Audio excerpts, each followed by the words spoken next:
Geek here. Unfortunately, the microphone was turned off for the first, let's say, 2 minutes of the video. Sorry for the inconvenience. Audio does start up shortly.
Now is it better?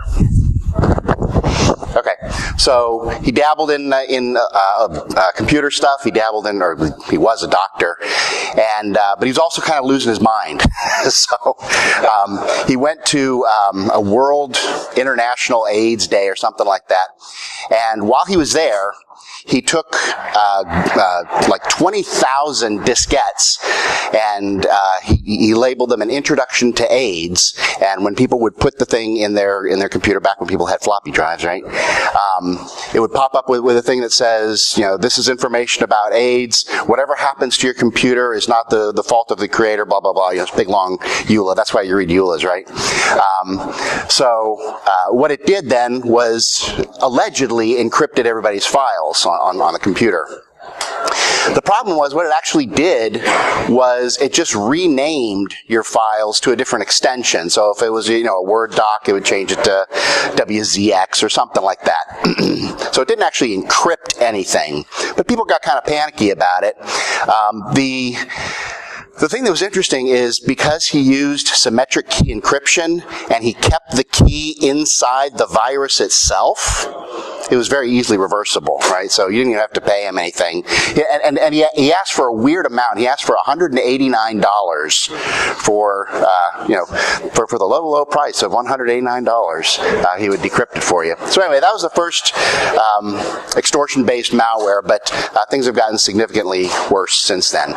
So at Microsoft, what we've seen are three different trends, and we'll talk about what those three trends are. So the first one is the growth of ransomware, and I don't think I have to tell anybody here that ransomware is a big deal, right? The variants are changing.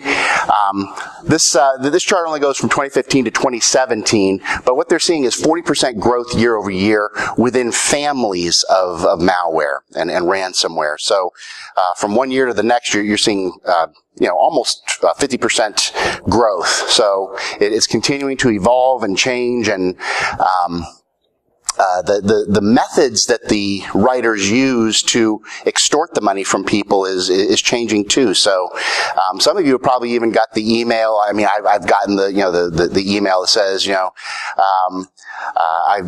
I know what's on your computer, and you're a really kinky fellow, and blah blah blah. If you give me $200, then I won't release this to the world.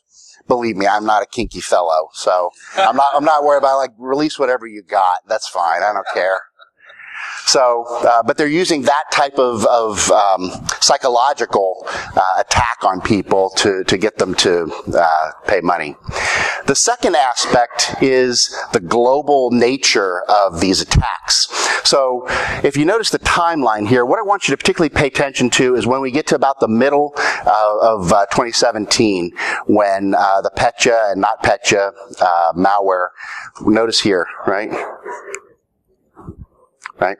So it happens very quickly, it happens globally, and it's very difficult to mitigate these types of attacks. And the third part is the impact that this has on businesses, schools, individuals. So if you take a look, I got some here for the Florida area. Have you guys heard of the Gand-Crab ransomware in this area? So that hit a Florida school district. This doctor's office sued Allscripts after a ransomware attack. Sarasota, Florida, ransomware attack.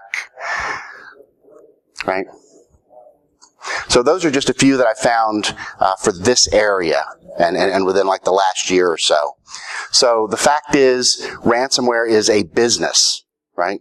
It is not just some guy trying to do something nasty because he's got a bad social life or whatever. It's an actual business. And the threat's going to be here to stay until people are able to mitigate it or stop it. So what we're going to do is take a look at Petra, also known as not Petra, because it was a pretty unique ransomware attack. Did any of you have the chance to read? There was an article in Wired magazine about the Petra attack. A couple people have read it. Fascinating article. Absolutely fascinating. I highly recommend it. Look it up.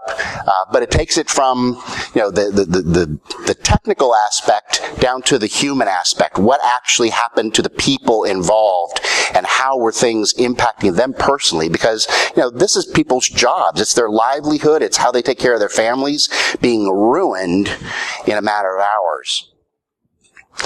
So, how did it actually work, or ransomware in general? We all know kind of how it works. So, what we're expecting is that there will be increased ransomware activity over the next couple of years. Different attackers. It's getting so that there are ransomware attack kits that are being sold on the dark web. So you can just go out and figure out how to give somebody your Bitcoin and buy these ransomware kits. Some of the things, obviously they demand payment. What we'll see in the not Petra case, though, that wasn't really the motivation, but in most cases it is.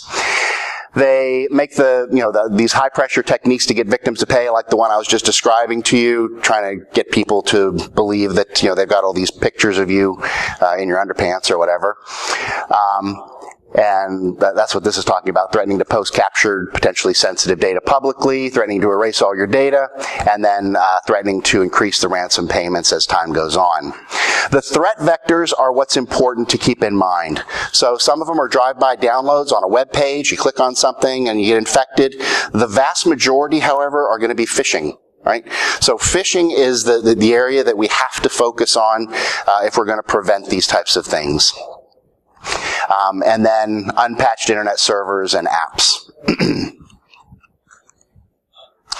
Okay, so from the point of view of Petra, this happened, essentially, the majority of it took place on June 26 and 27. And for the impact that we saw, that's a very, very short time frame, just 2 days when this massive outbreak took place. It was front page news, it was exploit based, and this is a point that we're going to talk about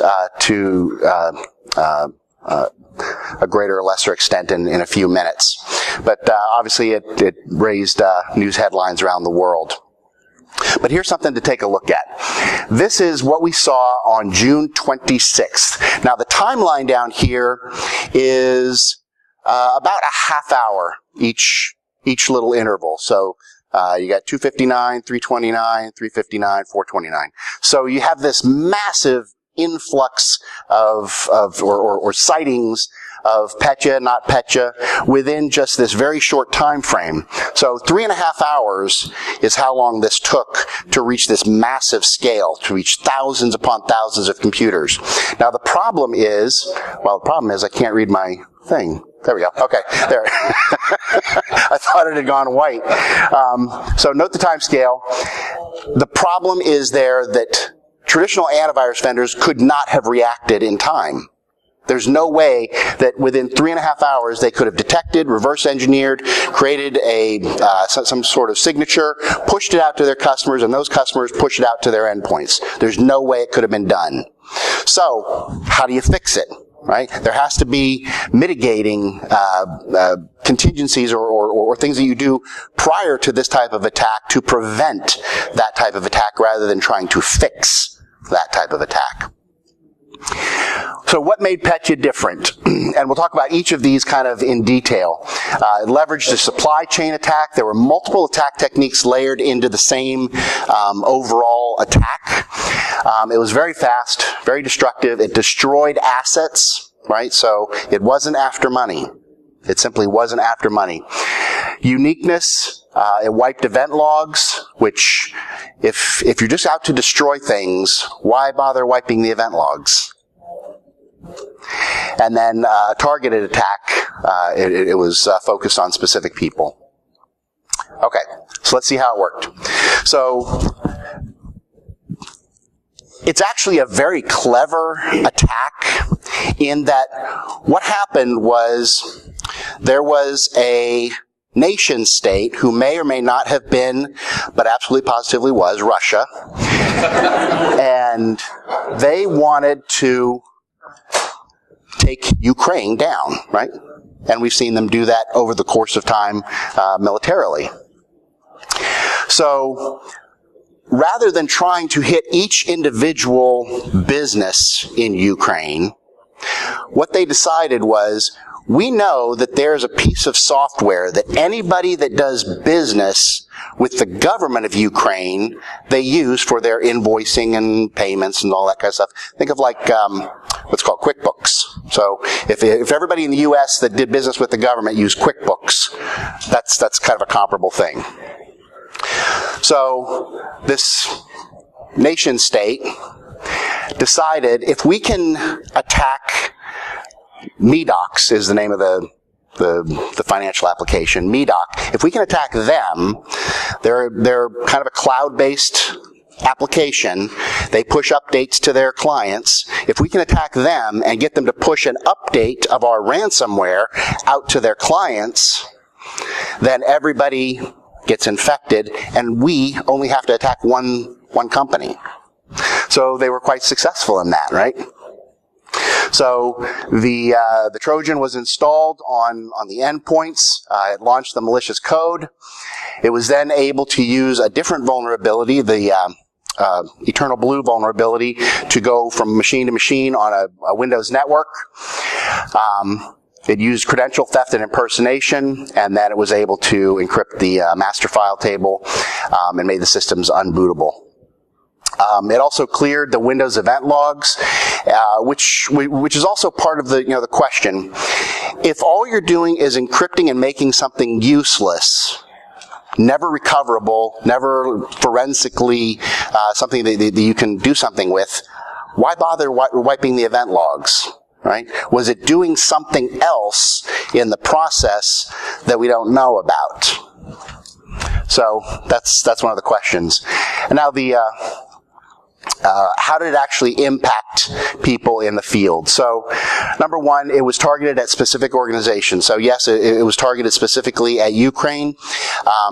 It did spread into other areas. So the article in Wired talks about the impact that it had on Maersk, the shipping line. It's a global shipping line, and they had tens of thousands of Windows machines that were just absolutely flattened.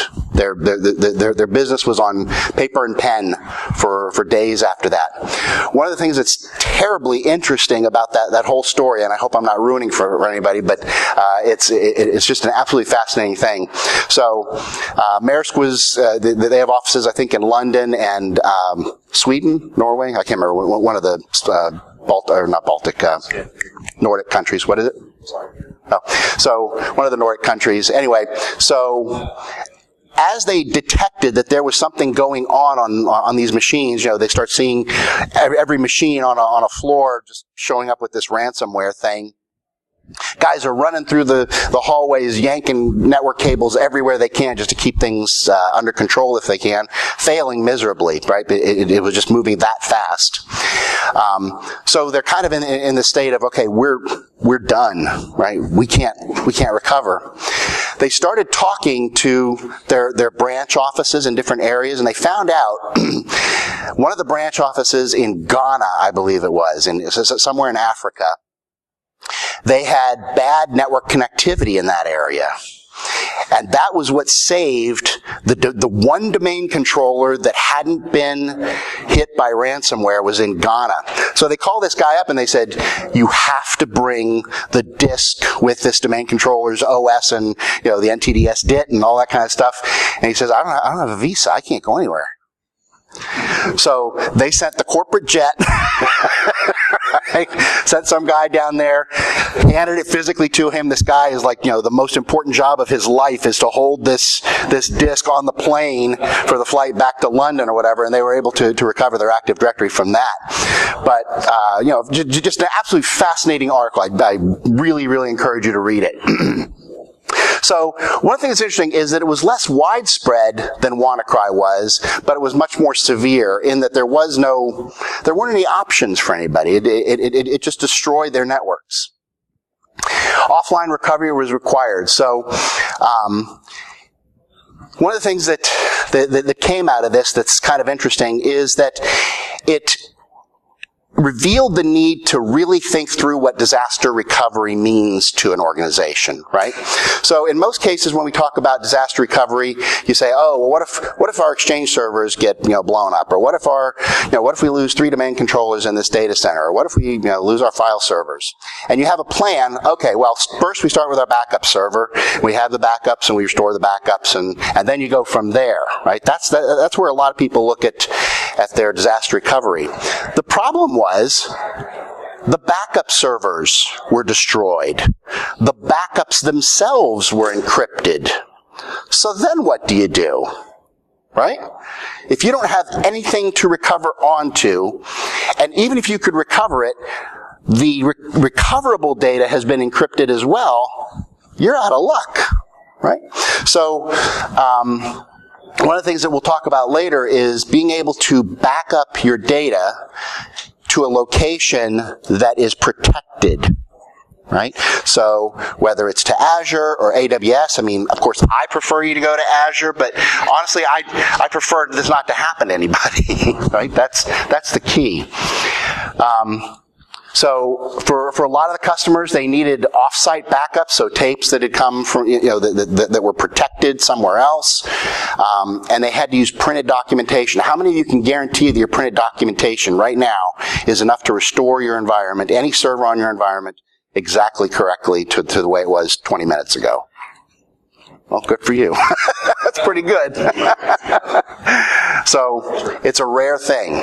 It's a rare thing. So they were using printed documentation that may or may not have been perfectly accurate, but the big problem was they couldn't get the data. The other part is communications. So communicating during this period of time became a real challenge. So let's say that you had Office 365. And I hope all of you do. But let's say you had Office 365. You could say, okay, well, we can just log in Office 365 because it wasn't hit by, you know, this ransomware. But the problem is, if you're in a hybrid environment and you're synchronizing your identities and your passwords, you know, doing password sync to Office 365 and Azure AD, if your Active Directory domain controllers get encrypted, that's garbage, right? And especially if you're using ADFS. So with ADFS, the way your authentication goes is we send your password request to Office 365. It says, nope, the authentication has to take place by your domain controllers on-prem. It sends that request down, and you authenticate on-prem. So if you have ADFS in place, and it's trying to authenticate against your on-prem domain controllers that have been ransomware encrypted, then you can't even authenticate. Now, there's ways around it, right? I mean, you can fix it, but it's one more thing you have to fix when you're under pressure, you're hungry, you're tired, everything's going wrong, you're worried about your job, people are yelling at you, everybody wants an update every 20 seconds. It's very difficult. So what we saw in this case is that, for people that couldn't get into Office 365, the immediate, the fastest way to start communicating was using stuff like WhatsApp and Twitter to get business critical communications to each other. Very, very difficult to do any kind of coordinated recovery that way. And then, the Microsoft shill. This was inhibited by Windows 10, Secure Boot, Secure Server Core, and Network Isolation. But, I mean, honestly, that's really what we need to start thinking about is what are some of the mitigations that will prevent this in the future? What will prevent your company, your organization from being the one that's in the headlines, from being in the Wired magazine, right? We like to read it, but not the guy that went through it. He didn't like it. Okay, so one of the things that was interesting is that it used multi-channel propagation. Part of what made this a very effective attack is that if you mitigated one vector, that wasn't enough. So most of the Petra propagation was on the impersonation channel, so stealing identities that were common across every machine. So some sort of, a backup account or an admin account or a help desk account that's on every single machine, and the password's the same on every single machine. That's how it went from machine to machine. But it also used this, the Eternal Blue vulnerability. And what was sad is that even if an organization was 97% patched for that vulnerability, that wasn't enough.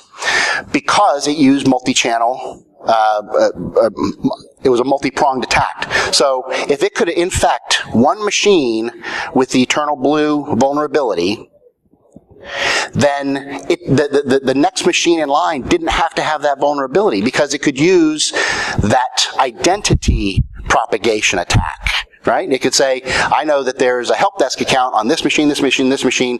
Who cares if they're fully patched? I'll just use that same authentication all the way down the line and use my attack across all these machines. So it requires identity defenses across the environment. Credential theft mitigations also affected the targeted attacks. And we'll go into some detail about this in just a few minutes. So how do you defend a Microsoft network? How many of you believe it is impossible? Fair enough. You notice Microsoft didn't get hit by this. We run a lot of Windows machines. So think about it this way. Your adversary's business model is if the value of the data is greater than the cost to breach, let me think. Yeah, if the value of the data is greater than the cost to breach, then you're a target. If the cost to breach is greater than the value or the social impact that they can have, then they'll move on to somebody else. Right? So what we're trying to do is make it expensive enough, either in time or money, for your attacker to move on to someone else. So here's the strategy. Block attacks at the front line, create defenses to contain attackers if they do get inside your network, and then, what's your break glass strategy? So let's talk about the attacks at the front line. So again, we're raising attacker costs to compromise the entry points. So immediate frontline defenses. We talked a few minutes ago about protecting your mail systems. How many of you are running Office 365? And this is not a, all right, so a lot of you. How many of you are using advanced threat protection, safe links, safe attachments, that sort of thing. Great, fantastic to see. How many of you have used the attack simulator in Office 365? No? Okay. So I'll tell you about that. So the Office 365 attack simulator is in your security and compliance area. And what it does is it allows you to simulate an attack against your own tenant. So there's three different ways that you can simulate this attack. So the number one is you can pretend like you're creating a phishing email. And so it's just a GUI-based tool. I could actually show it to you, but we'll move on. It's a GUI-based tool. You log in, you pretend like you're going to be from somebody on your tenant, right? You can maybe from the HR department.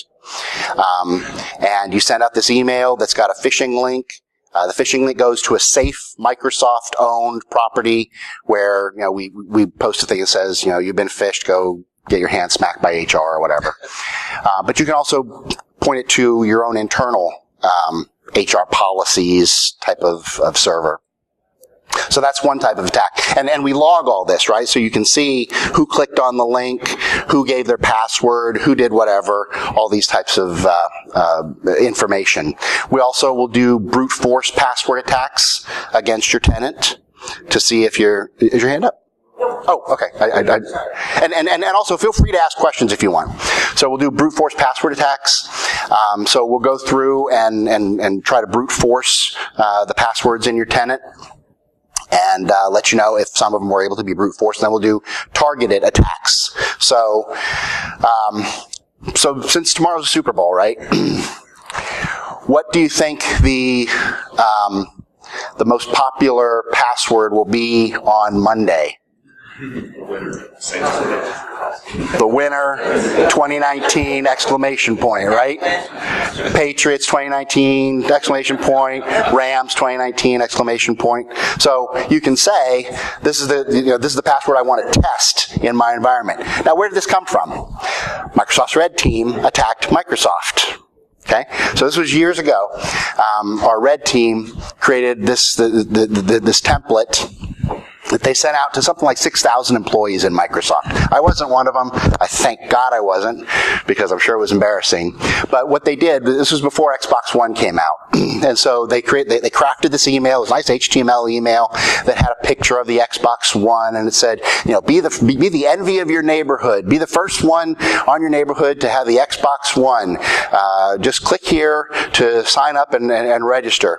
Click, click, click, click, click. People were clicking as fast as they could to be the first one. And they captured, hundreds of Microsoft employees who really should know better, right? So we said, hey, let's put this into the product. This worked pretty well. So that's where that originated. Okay, so that's mail and app content protections. Also, in OneDrive, you guys know that in OneDrive you have ransomware protection, right? So if your files are being synced to OneDrive, you have the ability to kind of like go back in time, reverse to the previous version. It'll decrypt all your files. You're ready to go again, right? And then user education. Yeah, I know, right? It's an uphill climb, but it's necessary. Internet server defenses. So applying security updates, updating the OS, any applications that are running on the internet server, internet-facing servers. Operational hygiene, restricting exposure of privileged access from endpoints, and configuration hygiene. So you guys probably are very familiar with the Atlanta ransomware attack. It was a SamSam ransomware attack. One of the things that was, and the city of Atlanta was hit pretty hard by this. I think they paid $17 million over the course of time to different vendors to recover things. So it was pretty expensive for them. But one of the things I thought was interesting is during the course of this thing, right after it had happened, and they're about a week into it, and they had Mandiant and Microsoft and Cisco and everybody on site trying to fix this thing. Some reporter had the clever idea to do a scan of their internet servers, and they found that port 445 was open to the world on several of them. It's like, at least fix what you still have up and running. Just please. So you have to make sure that you're protecting your internet-facing machines as much as possible. Okay, so assuming that somehow they get on your internal network, how do you contain them? So I've heard different speakers make the statement, that this statement is a failure of the industry. So if we assume first-line defenses will fail, that's a failure of the industry, and that we should never assume first-line defenses will fail. Everybody does this. Any industry, you assume something will fail. The military assumes that something will fail, and they have mitigations. You have to assume that humans being humans will make mistakes, will do things incorrectly, whatever it is, you have to assume that the first line defenses will fail. So I don't agree with his assumption that means that, as an industry we failed. So again, we're raising attacker costs to traverse the environment. So what can we do? Removing excessive access to file shares. So on file servers and SharePoint, very often people will give everyone, right, the everyone group permissions to things. So when you do that, you're over-permissing or over-permissioning people. You need to be very specific in the way that you apply permissions on the network. So using groups like everyone, authenticated users, domain users, very often that's too much permission. So try to be more specific in the way that you assign permissions to file shares. Securing privileged access, the SPA roadmap. So how many of you are aware of this? The SPA, I know you're going to raise your hand. Yeah. Anybody else know about this? Securing privileged access? Okay, so this is important. So what this is talking about is how do you secure your most important, your most valuable assets? And there's a methodology that Microsoft uses, including separating your admin accounts and the admin workstation. So everybody knows you're supposed to have, your admin account and your user account, right? That was the old days, to be honest with you. Now, rather than having a single account that has standing permission to everything, what about using just-in-time admin, just enough admin, right? Point-in-time permissions being assigned to someone so that they have the ability to do what they need to do, and only that ability, and only for a period of time. That's kind of the point that we're making here. Privileged access workstations. Anybody use privileged access workstations? Probably military. Are you military? Yeah, so military does, I know. Microsoft uses them too. So the principle behind a privileged access workstation is if you have permissions to something that's valuable, then the risk to that valuable asset is directly correlatable to the security of the machine that you're working from. So if this machine can be compromised and it has access to this valuable information, then that valuable information is at risk. So securing both those points is important. So Microsoft, our operations department, we have something like 27,000 privileged access workstations. So people that manage Azure, people that manage Office 365, Xbox, Hotmail, Windows Update Services, all that stuff. They all manage it from privileged access workstations, where that workstation can only get to this network that manages Azure. This workstation can only get there. It can't get to the internet. It can't, get to our internal software deployment services or something like that. It can only get there. That's the only use for it. So if there was a cheaper way to do it and maintain the same security, don't you think we would do it? Right? That's the cheapest, most secure way we've found to ensure the security of those precious assets, which is, all our data. So here's the concept of just-in-time and just enough admin. Using MFA. MFA is so important, right? So how many of you have MFA implemented on your network? Okay? Of those who have MFA implemented on your network, how many of you have it implemented for your end users? Good. I'm glad to see that. So a lot of people, a lot of organizations will say MFA for admins, everybody else just log in. But if you can compromise that first user password, there's a lot of stuff you can get at, and a lot of bad things that just a standard user account can do, besides just the ability to traverse from machine to machine to machine. So I give another presentation called Extracting the Attacker, Getting the Bad Guys Off Your SaaS. And the basic idea here is MFA stops a lot of this stuff in its tracks.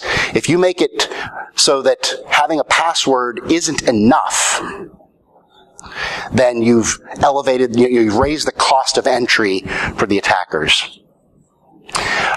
There's also RBAC, shielded VMs, having an admin forest, using smart cards. I know military does most of these things, if not all of them. Okay, so this is what I was kind of talking about before. Anything in control of a system is a security dependency. So if object A, this workstation, controls object B, your domain controllers or your financials or whatever, then object A, I think I wrote this wrong. Object A is a security. That way. So object B depends on object A being secure. So that's the point behind the privileged access workstation. All right, last resort. If we assume all defenses will fail, how do you recover? Whoops. So some disaster recovery best practices. The backups have to include all your critical business data. All of it needs to be backed up. It's not enough just to say, I'm going to back up my domain controllers and my file servers and my Exchange servers. Make sure that the stuff that runs your business, right? So there was an interesting session that was done at Microsoft, and they kind of asked us, what do you think the most important stuff that will keep Microsoft running is? And everybody's like, mail, so we can contact our customers, all that kind of stuff. And they're like, no, licensing. Licensing is what keeps us in business, right? The money coming in comes from licensing, not from your email. You care less about my email. That doesn't do anything. But keeping the licensing secure, then that's the important thing. So, you have to make sure you identify what is your real critical business data, the stuff that keeps the lights on, not just the stuff that makes it convenient for you to do your job. Backups should be validated. What's my timing? I got a story, but I don't know. 10:37. Okay, good. So this was kind of an interesting one. Backups should be validated. So there was a customer who had data centers in London. One on one side of London, the other on the other side of London. Anybody hear this story before? Anyway, okay. So they would back up each data center and go, send it to the opposite data center. So the way they do that is after the backups ran at night or whatever, then somebody would take the box of backup tapes and go get on the tube and go across to the other side and hand off the tapes. So at one point they ran into an issue where they had to restore a file server or something. So it's okay, bring the tapes back, we'll restore the file server. They pull it up and tape's blank. They're like, that's weird. Go get another one. So they come back and they try another one. They're like, okay. Go back and get another one. It's like a month old. Blank. They keep pulling these back. They're starting to get panicky. They're like, what's going on? So they figured out that what was happening was when the guy would get on the tube, he would set this metal box down on the floor of the subway, and it was getting magnetized the whole way over to the other side. So, this was a bad time to find out that their backups were not good, right?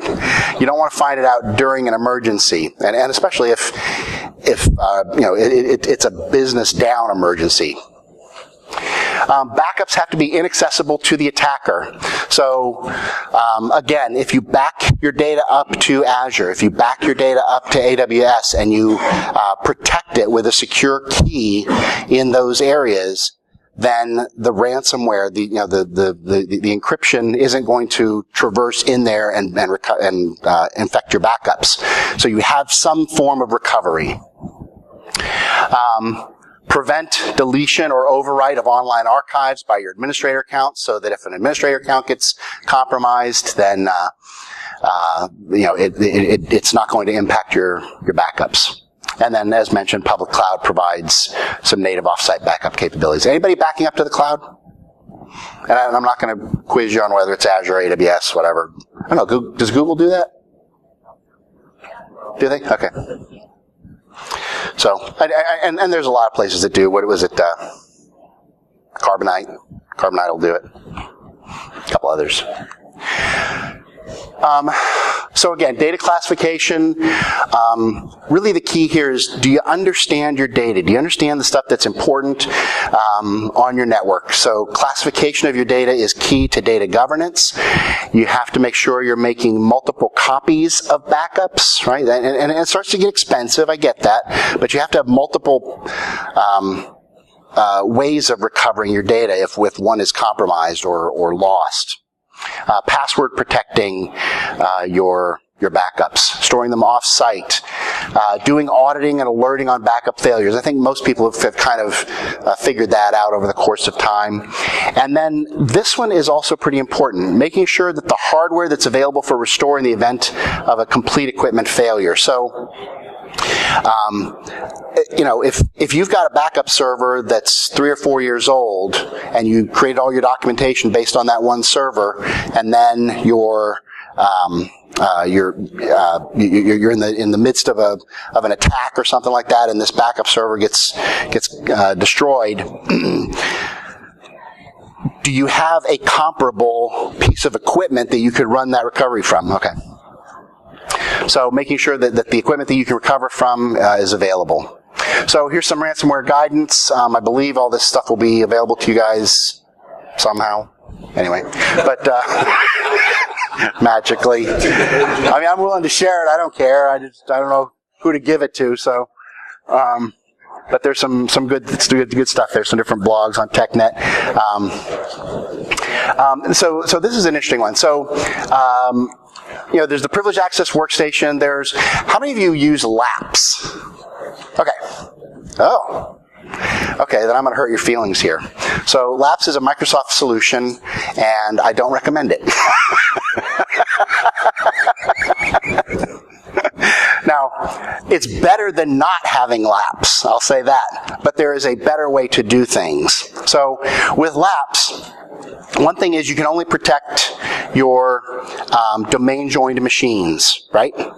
So if you have machines that are not domain-joined on your network, then LAPS isn't going to be able to cover it. LAPS only protects 2 accounts on any given machine. So if you have multiple accounts that you want to keep rotating passwords, you have to pick which 2 you want, right, for every machine. So there's a couple interesting points that are made here. Jason Fossen wrote this PowerShell script about how to change your passwords automatically using I think it's using PowerShell. I don't remember. But anyway, that's probably a solution that I would recommend over LAPS.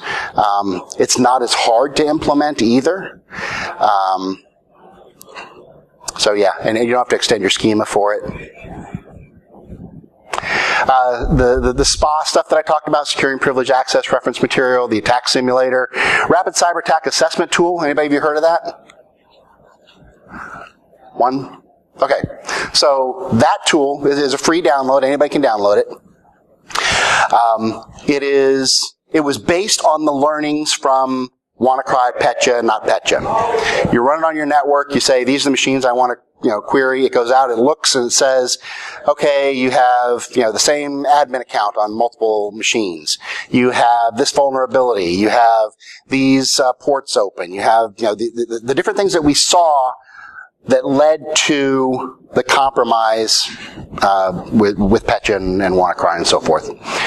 We've packaged that up into a tool you can run on your network. It'll give you a beautiful report that you can hand to your management and say, look what I found out, right? Meanwhile, it took you like 5 minutes to run it. So it doesn't fix anything, but it tells you what to fix. Questions? Yes, ma'am. So you talked about containment in a couple different ways, but once something like this gets in your network and you're chasing it across the wire, what would you recommend? So for instance, it's already through the firewall. Yeah. Using WannaCry is the same when you have the AND-X in your packet, and then you have the Unicode 192. What kind of tools have you used to transmit across the wire? So, I mean, at that point, it becomes really challenging. Network isolation is the best thing for you at that point, is making sure that, you know, many companies are just on flat networks, right? And stuff just zooms across flat networks. So having some sort of network isolation, having Windows Firewall turned on. But the problem is, if you've already taken all those mitigations, chances are that something like ransomware isn't going to be hitting you, right? So when you're in the midst of the attack, it's kind of hard to say this will fix it. It's the stuff you do before the attack that's going to stop it. There's no good answer for that, unfortunately. Sorry. I mean, if you know what port it's using, you can block those ports, but you're going to break a lot of stuff too. I just wanted to know how you did it. I've actually done it. If what? Oh, yeah. No, there's not an easy answer, sadly. It's like saying once the boulder starts rolling downhill, how do you stop it? Yeah. So you mentioned Office 365 Attack Simulator. Yeah. Brute force password attack. Yep. Is that password spraying across all Yep. accounts? Password spraying, or you can target certain ones. So you can target your CEO. I wouldn't do that, but right. But you can target individual accounts or groups or whatever. Whatever object exists in Azure AD, you can target that. Any other thoughts, questions? Thank you for attending. I know it was cramped, but I appreciate it.